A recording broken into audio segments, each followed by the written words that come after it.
Dalam sebuah operasi tangkap tangan, Komisi Pemberantasan Korupsi (KPK) menetapkan dan mengumumkan Kepala Basarnas periode 2021 hingga 2023 sebagai tersangka. KPK mengumumkan penetapan tersebut pada tanggal 26 Juli 2023. Wakil Ketua KPK Alexander Marwata mengumumkan penetapan tersebut. KPK kemudian menaikkan status perkara ini ke tahap penyidikan dengan menetapkan dan mengumumkan tersangka sebagai berikut. Yang keempat, HA, Kabasarnas RI periode 2021 sampai dengan 2023. Dan yang kelima, ABC, Korsmin Kabasarnas RI.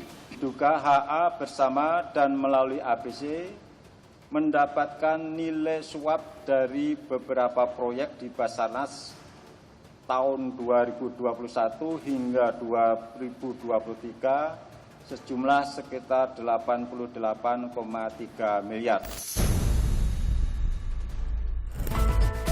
Pengumuman atas penetapan tersebut mengundang polemik. Pihak TNI keberatan dengan pengumuman penetapan tersangka pada 2 orang anggota militer yang masih aktif. Dari tim kami terus terang keberatan kalau itu ditetapkan sebagai tersangka, khususnya untuk yang militer. Karena kami punya ketentuan sendiri, punya aturan sendiri. Namun pada saat press conference ternyata statement itu keluar bahwa Letkol APC maupun Kabasarnas Marsdia HA ditetapkan sebagai tersangka.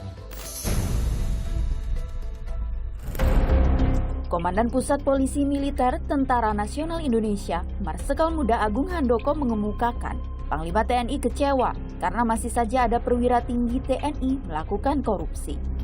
Saya tegaskan di sini bahwa terus terang dengan adanya kejadian tangkap tangan ini khususnya, Panglima sangat kecewa karena kenapa korupsi masih terjadi di lingkungan TNI.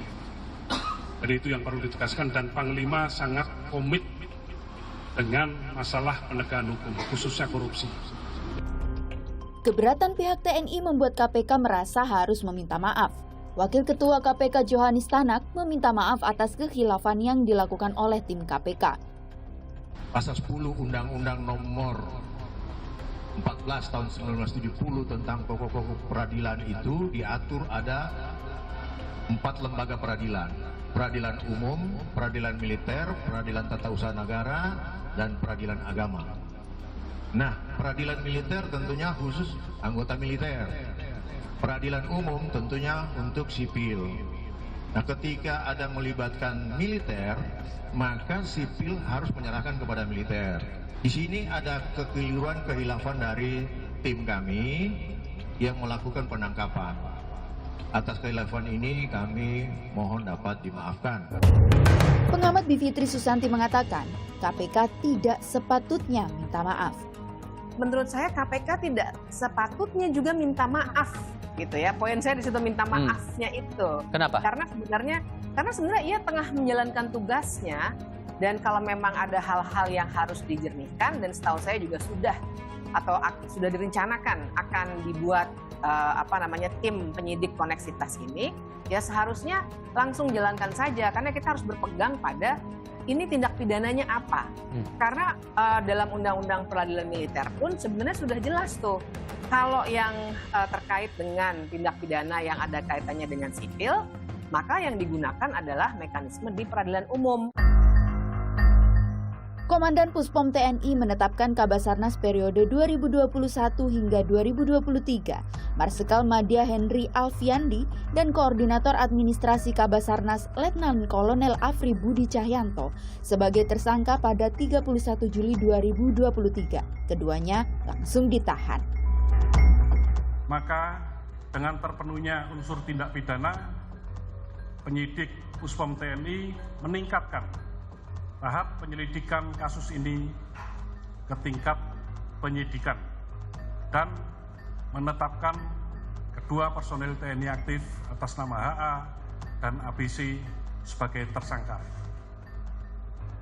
Terhadap keduanya, malam ini juga kita lakukan penahanan dan akan kita tempatkan di instalasi tahanan militer milik Pusat Polisi Militer Angkatan Udara di Halim.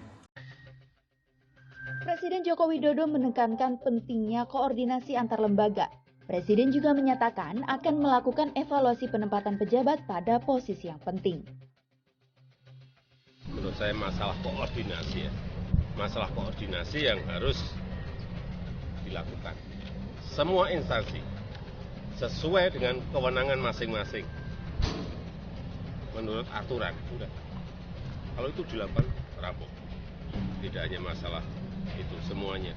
Karena kita tidak mau lagi di tempat-tempat yang sangat penting terjadi penyelewengan, terjadi korupsi.